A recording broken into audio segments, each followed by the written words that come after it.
Hello everybody, it's CDK here, and we're back with some Quake Jewell theory. Well, I say back, this is the first time I've ever made a video on theory for Quake Jewell, but this will be with the aim of helping anyone who's new to the game, anyone who is trying to improve at all, at any level in Jewell, maybe get something extra, get some insights, maybe help you improve. That's the goal. So if we just get started, what makes us win a Jewell? That is the if we're going to start right at the top, that is the fundamental question you got to ask yourself. And what I want to do is break everything down right from the top, and then put it all back together again. And if we can develop an understanding for all the composite parts of what Jewell actually is, and what your options are like, then it's going to help you build an understanding of what and build the ability to read the game better. So. Starting right at the top, what is a Jewell basically? It's two things. It's execution. It's what do you do with the mouse and the keyboard, the movement and the aiming and stuff like that. And it is decision making, which is the thinking aspect of the game. So if we examine these areas, because we want to basically be the most efficient we can be in how we focus our efforts here for the sake of improving. Like, where should we put our analysis? And if we look at execution, there are inherent issues here, because execution isn't something you can really base your thought process around, because the problem with execution is that it's inherently inconsistent. So because of that fact, and the inherent inconsistencies or unreliability of execution, in that you won't hit this, the same percentages every game, you won't hit the same. Like, you're going to miss a rocket jump here or there, you're going to miss a trick jump here or there. Like, that inconsistency is not a good basis for making good decisions, or sorry, it's not a basis for improving, because no matter how much you play, there's always going to be those inconsistencies. You can never guarantee yourself you're going to hit 2 rails in a row. Sure, it can be likely, but it's much better and much more reliable if we look at decision making, because decision making is a process in which you can basically quantify everything. Like, you can quantify, you can get a value for the weapons, the positioning. You can get a value for the armor, the stacks, the element of surprise has a value. All these things have certain values, and you can quantify these things and basically put that into your decision making, and that's a much more consistent way to play the game than relying solely on execution. So if we look at the 3 states of Jewell and basically analyze the bigger picture just to begin with, and I'll just introduce these 3 states. We have in control, out of control, and contested control. So anytime a Jewell is being played, it's going to be in one of these 3 phases basically. So in control is when your stack is so significantly overpowering that the opponent cannot challenge any of the items that you choose to be at to take, because he will die. Unless he wants to die, then he can't challenge you, because your stack is so good. So out of control, your stack is so poor that, of course, again, you can't challenge for any of the items that the in control player chooses to take, and you must basically react. You're very reactive when you're the out of control player, because you have to basically play around the guy who is in control. You've got to read his movements in the game, and where he moves dictates where you're going to be, because you can't be where he is, basically. That you always need escape options. So in the third state the game can be in is contested control, and that's when stuff is more even. It doesn't have to be like even. So if we have like one player with a huge stack, one player with less of a stack, we've got like the lesser stack player hitting a rail, so the guy's stack goes down a bit, then the lesser stack player picks up a yellow, and all of a sudden it's getting closer now. And all you need is an efficient engagement, or it's a certain level of an efficient engagement, like a really efficient engagement, or only a slightly favourable engagement where you can get just the first shot off or whatever, to basically even out. And that contested control period of the game is where we see the most interesting decisions, because there's so many more options than the other 2 stages of the game. So, as I have noted down here, as a player you must quickly recognize when the state shifts, which can happen whenever damage is dealt or more armor or health is picked up. You must then understand how it changes your options. So that's what we just discussed, and I have a little example here. to illustrate further what I mean. So, on the map ZTN21, the opponent has 125 health, 200 points of armor, and you have 100 health and 50 armor. You're at the grenade bridge and rail him as he moves below you to the teleporter, and rail him again as he comes down to the teleporter and receive no damage in the process. So then, if we assume that he does not pick up the 25, that it was at the next to the rail, we can just assume that for the sake of this example, you've dealt 160 raw damage to him. Now you know that he was running the megas and the reds and stuff like that, so you know he's stacked, you know he's got like pretty much 200 armor, and you've only been able to scrape away at a yellow. So your guess is that he's pretty darn stacked right now, and at least there's 200 armor. So if you hit 160 damage, that's really nice. So, but how does this change things? Does it change things? So you've hit both of those rails, and you can never know exactly what health and armor he's on. Of course, we can never exactly know. It's always got to be a guess and an estimate, and it's something you got to get good at estimating. And basically, not only have you hit this damage, but he's also in a choke point. So you have to consider the value of the positioning to and apply that to also the situation of the stacks. So you've done 160 damage and you have better position, so you're probably guaranteed at least another rail, probably. If he pushes his way through, you're probably guaranteed another rail. And so what happens here is, if he wants to go further and basically buy himself, using the stack that he has, stack advantage, buy himself a better position by moving through this horrible choke point and taking damage, that's what he pays for with his stack. If he wants to do that, then that's fine, but then it's a risky decision, because basically, sure, the red armor is up, but he's in an open and exposed position, and now you're on even stacks pretty much, and you have the ability to escape more so than he does, should you get low. So it becomes a risky play for him, and you have to understand that you can actually stick around there. That's the thing. You have to understand that you can basically shoot a rail at him if he tries to come through, but if you miss the rail, you can back off. And if you miss the rail, that's great for him, because he can get the red and perpetuate his control. But you did do a lot of damage, and you have a red time stuff, so there is merit, there's stuff for you to take away from that. But let's say you only hit one rail.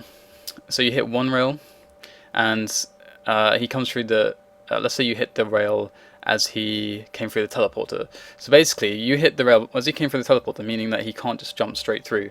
So you have maybe another guaranteed rail on him, or not necessarily guaranteed, but very likely.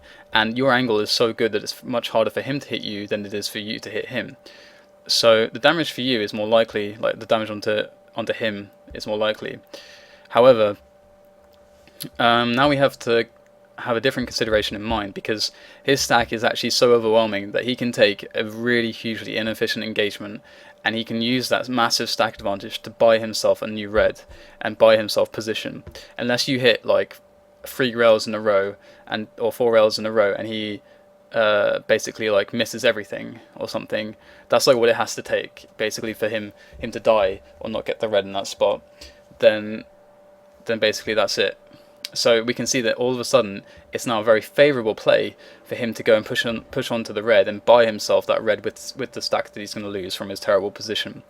So and you need to be thinking about escape options now, because you're still out of control. Your control is not contested. The state hasn't really shifted because you only hit one rail, so you have to leave.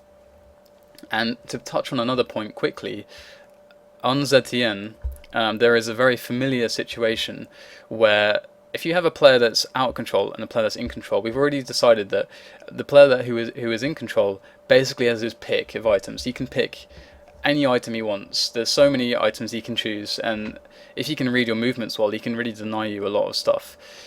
So let's look at a situation where you try to surprise him by hiding it on some angle and waiting for him to appear to take an item and then rail him. Let's say you take the shot and you miss, which is a very familiar situation.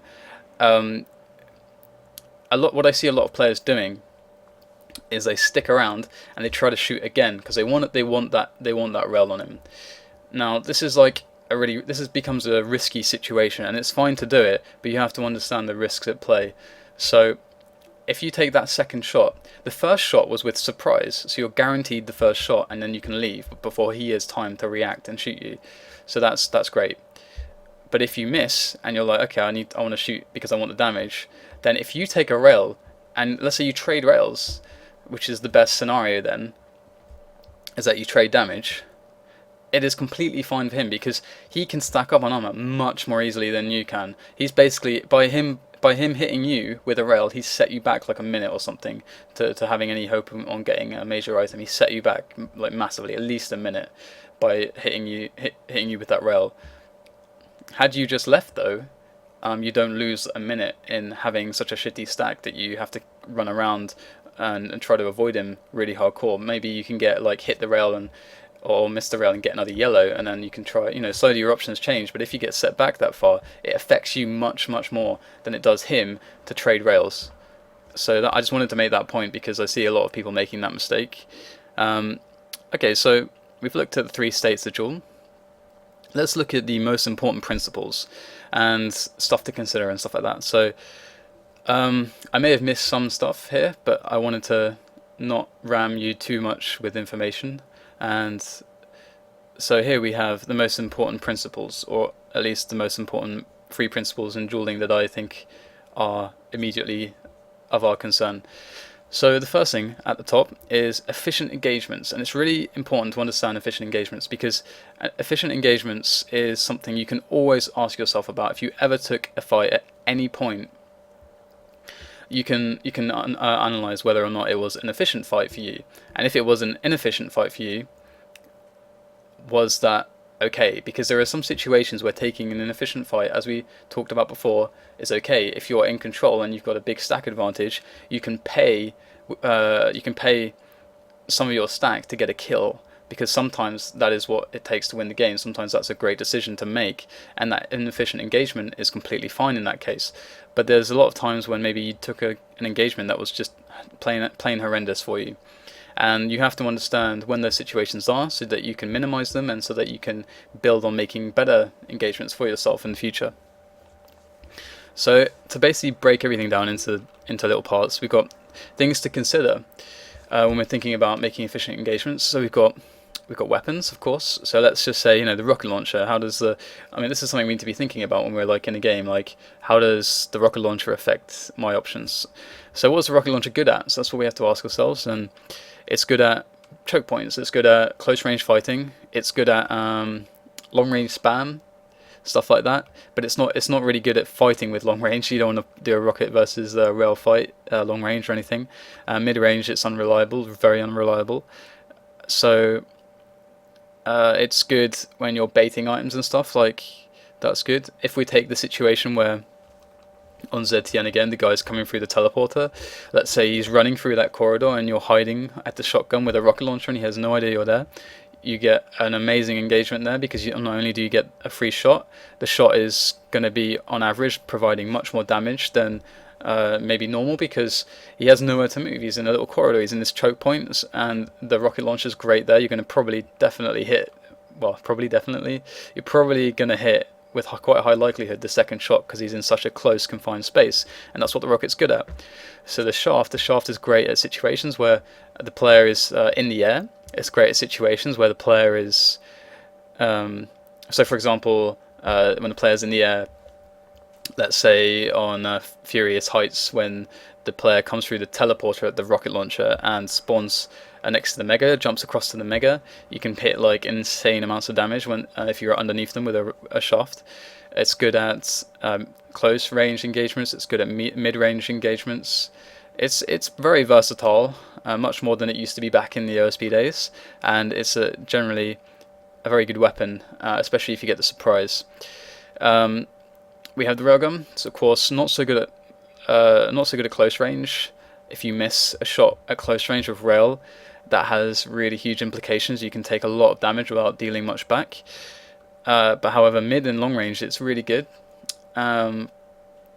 It's good if you want to basically try and play the war of attrition and try to just like pick away at your opponent. It's good if you're out control and you don't want to go close to an opponent. So you got to think about all the weapons. Like of course we can talk about the other ones like shotguns, really good close range, and blah blah blah. So So we've got positioning. Positioning is a really huge, maybe one of the biggest elements in Jewell, and I don't want to simplify it too much, and I'll go into it again after going through this list. As you can see on the little document I have written up. So positioning is really important, and it always comes into every single decision. For example, I mean, all of these elements are synergistic, they tie in together, so the position can affect how efficient or not your fight with the rocket will be. The positioning will affect like where you want to stand to get the most out of every weapon. Basically, there's just so many ways positioning is important here. The element of surprise, of course. The element of surprise is a great way to start or create an efficient engagement, and it's a way to really get yourself back in the game, because the element of surprise usually means that you're getting the first shot off, and if you're getting the first shot off and getting maybe like a guaranteed rocket or something, or a guaranteed rail, or guaranteed like 80 damage, 50 damage, 60 damage with the shaft, that's really good for you, because not only are you getting free damage, if the opponent didn't expect you to be there, he's going to be taking more damage because he has to get his bearings, switch to the right weapon maybe, and turn around, and it's a horrible thing for him. So element of surprise is not to be undervalued in your considerations. Stacks always come into the considerations, because you have to realize whether or not the type of engagement you want to pick is so efficient enough that it's going to basically help you change the stack difference from like this to this, basically, because if it's not going to do that, and the stack difference is so huge, then the fight is just going to end up with you dying. So even if it's you got the element of surprise, and you got the right weapon and the right positioning and stuff, if the stacks are just so overwhelming, and you'll just die. So you have to understand how efficient or not the engagement will be, how much damage you're going to net in that situation, whether it's enough to be to be something that's actually going to be worthwhile. Which does bring me on to another thing I need to talk about, but which I haven't written down, but hopefully I won't forget that by the time I get to the end. So items that are spawning. So items that are spawning is a really interesting one, because it's not directly about the engagement itself. It's about what's happening during the engagement. So for example, this is an example that has happened many times in a duel. I'm sure a lot of people have experienced this. So you know that the red armor is spawning soon, and a fight happens at the grenade deck. Now the interesting thing here is that it's often a great option for you to move yourself towards a spot in which you can actually, in the middle of a fight, rocket jump. As soon as like the guy takes cover, you rocket jump up to the red spot, and that changes the engagement completely, because that's actually something that you can go into the engagement with knowing, and so you can factor it in, and as soon as you get a tiny opening to do that rocket jump to get that red, that can change everything, and you can go into the fight thinking about that, so you can set it up for yourself. So that's like items that are spawning. The other thing that's maybe less harder to know is whether or not an item is spawning. I mean, let's say you're not sure whether an item is spawning or not, but if you have a general time of the items, what you can do with engagements is you can take an engagement and use that engagement to reposition yourself and reposition the opponent, so that you get position on the item as it's spawning, and you can use it to waste time. So for example, another thing is, in this example with the grenade deck, if there's a fight on the grenade deck in ZTN, there are some situations where maybe red and mega are spawning, and you decide that you don't want to rocket jump up to red because the situation's looking a bit poor. So what you can do is then you can jump back down and position yourself onto the mega, and because the mega is going to be up in like a few seconds, all you've had to do with that engagement is buy yourself some time. And what ends up happening is basically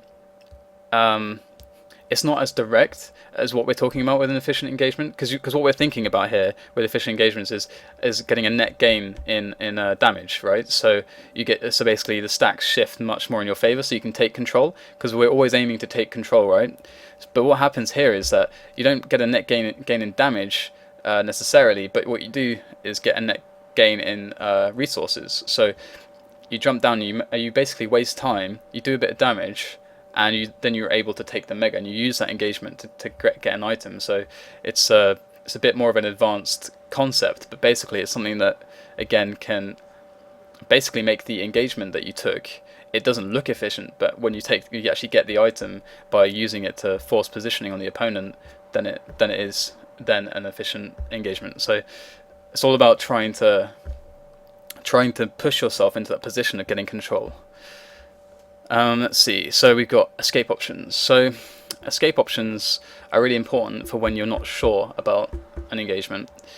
And this is especially true when you're out of control and you're not certain what the enemy movements are like. You need to always leave yourself with options to escape.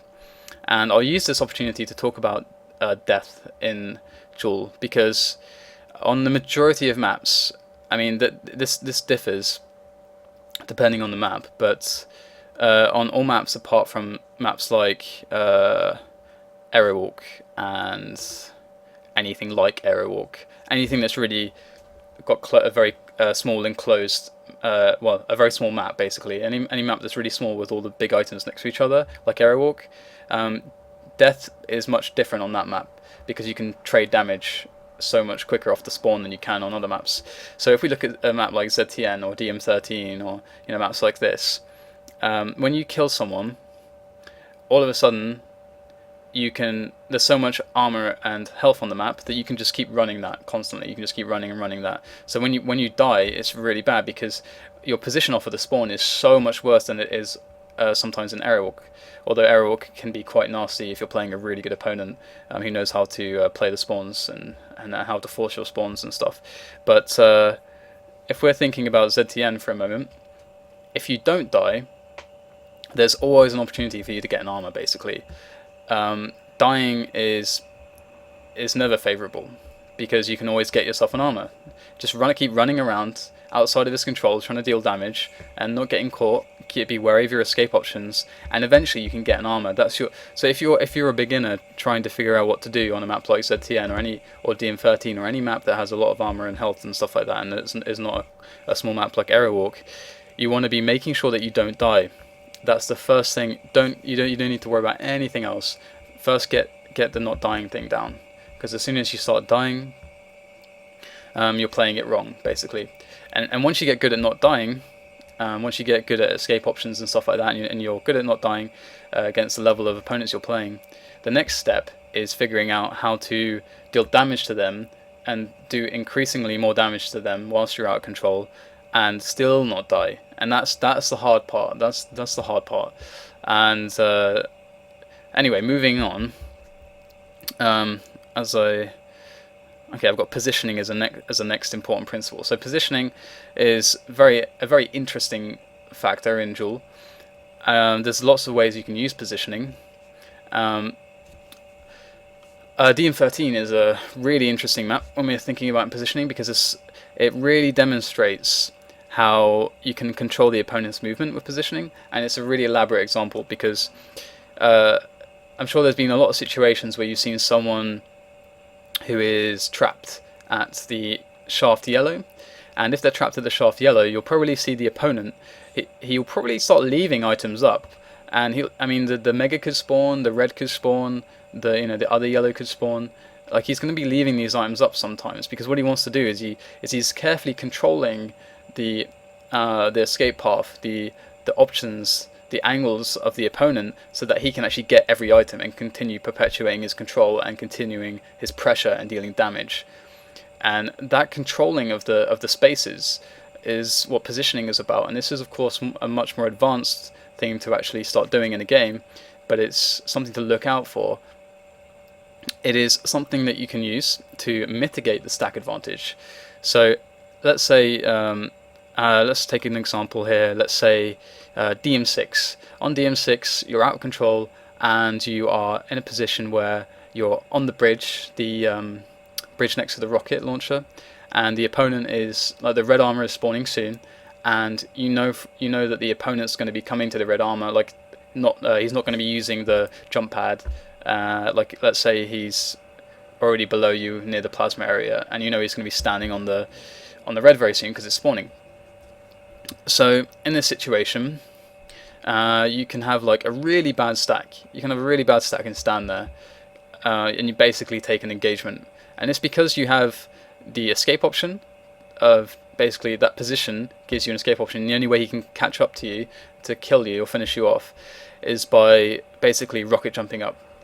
So you have to know whether or not he's willing to rocket jump up, because if he does rocket jump up, he's going to potentially take a lot of damage. So it's something that you have to judge and you have to weigh up. But what you can do is you have to think about the angle of attack that he has onto you and how this mitigates the damage that he's dealing to you, because it's something that you can control. If he's using a shaft or a rail or something, you're making the angle really hard for him. Like he's having to shoot up like this at the bridge, and if you're on the bridge you can always duck back off the edge if you need to. So it's an opportunity for you to deal a lot of damage, and it's a great spot to be in if an opponent is finding himself with a lot of control on the map. It's a good way for you to deal with it. That's a good position to try and play with. So that's another way that positioning is useful. Positioning is also useful in capitalizing on the strength of your loadout against the opponent's loadout. For example, at DM13, again, another good example here is, or Lost World, sorry, if you're not familiar with the older names. On Lost World, there is a really important principle as far as the weapons go, because if we think about the strengths of weapons, which we talked about before, and efficient engagements, we'll think about the shaft and the nature of the middle area. The middle area is really open, really open, and so basically the shaft is king in the middle area. If you do not have a shaft, you can't go into the middle area if your opponent has a shaft, because you'll do so much damage to you, and there's no way you can return the level of DPS that he can deal with the shaft versus your rocket or whatever on mid-range. You just can't keep up with it. So if you're in a position where you've killed someone on DM13, or rather, let's say that they killed you on DM13 and you don't have a shaft, maybe you could get a rocket or something, but you have no shaft, and you know for a fact that they have a shaft. If they're playing the middle positions and stuff, you just cannot go there. You just can't. And that's a positioning thing. It's taking advantage of the strength of your weapon, and that's a way of using positioning to the weapon's strength to stop certain options of the opponent. And you have to recognize this, because if you don't take advantage of it, then the opponent's going to get a lot of stuff that you otherwise wouldn't have been able to get. Also, not only, this is a psychology element, not only can we think about the fact that he can't, if you're sitting in the middle of the map with a shaft and he doesn't have one, that he can't engage you. That's something you now know about him. You know that he knows that he can't go into the middle area, so it starts to play on you understanding how he chooses to move around the map, because of how what you have affects him. So the positioning, there's a lot more, I'm sure, but I don't want to go too crazy. This video's already been very long. So item control is another important principle, because we've talked about a lot about how the kind of contested part, like the contested control part of the game and the out of control part of the game with the efficient engagements and positioning and stuff like that. But item control is something, of course, that is more of a consideration for the guy who's trying to run control or who is in control. So what have I written here? I've written controlling items effectively requires item timing, whether you like it or not. It's pretty fair, I think. One method for beginners that is often also employed at the top level is to only time the mega and run the armors by a pattern. So how does this work? So we have to time items. It's just something you have to just get over and get used to. I know a lot of people are kind of annoyed by it, but you can make it easier by yourself by just timing the mega, and there's a couple reasons for this. The first reason is that the mega is the only item that spawns on 35. Well, all health spawns on 35-second intervals, but the mega is the only important item that spawns on 35-second intervals, which means that if you choose just to time the mega health, then you can run the armors via a pattern, because if you take the red armor then the yellow armor, it's always going to spawn in the same order, as long as you're taking them in the right order. So you take the red and then you take the yellow. The red is going to spawn and then the yellow is going to spawn. Like, between the time of the distance it took for you to travel between them, that's the interval of how they will spawn. So that's always going to be the case. So on a map like ZTN, you only need to know when the mega is, because everything else you can run on a pattern. So that's fine. I mean, that is a completely fine way to play the game, and there's a lot of top players that play like that. So that's one reason. And the other reason is that the mega is often the item that makes the most difference when we're thinking about the armors and the health and the mega. The mega is going to make more of a difference than the armors will, because of the way the damage ratios work, and the damage ratio is like 1 to 2 with the armor. So the mega is going to give you a little bit more of an edge sometimes, not always, but it's definitely a more preferable item to have than having like 200 armor and 100 health. You'd prefer to have like 200 health and 100 armor. So let's see. So that's the reasons why that method can work, and why you should probably do that method. If you're kind of skeptical about using timing, just do that. So all these concepts are synergistic, and they all come into considerations together when you're looking at any fight, when you're analyzing any demo, when you're watching yourself play, when you're watching your opponents play, when you're trying to read the game. All of these things come together, and you've got to figure out how they affect the fights, and so that helps you to make better decisions in the future.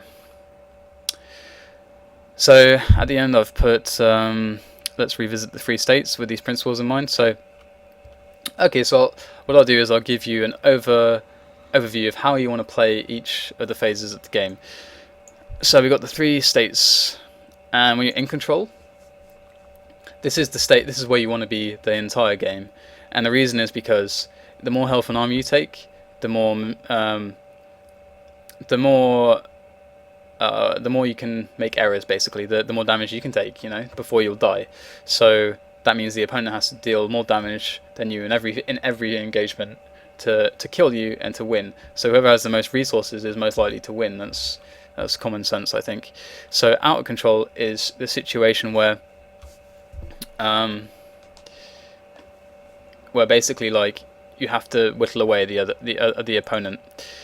And it is by far the most difficult position to play, because you have to not die, and every time you die the situation gets a little bit worse, and you're going to have to make good use of traps and efficient engagements, and you're going to have to take risks, because if the opponent has more resources than you just have to take risks and hope that the risk pays off. There's always going to be risks when you're trying to set up a trap, or when you're trying to basically stick your neck out there when you have less health, armor, or weapons. There's always going to be a bit of a risk there. You're always going to be a bit of an underdog. That's the whole point. So, in contested control, I guess there's not much I can say that I have not already said. So I hope that I broke these concepts down enough, and I hope that I didn't go too crazy with this, because I tend to rant a bit. So I hope this helped people, and let me know if you like this or want anything more like this. I've been thinking about running a kind of like a weekly show where I look at the demos of people who send demos in, and I go through the situations with all this stuff in mind, and hopefully I can try and help to analyze where people can improve, analyze where they maybe took an efficient engagement or where they didn't, and how it changed the game, and so on and so forth. So if there is interest for anything more like this, like me ranting about theory, then let me know, and I'll do my best to make it happen. So thanks for watching, and I hope you enjoyed it, and catch you guys later.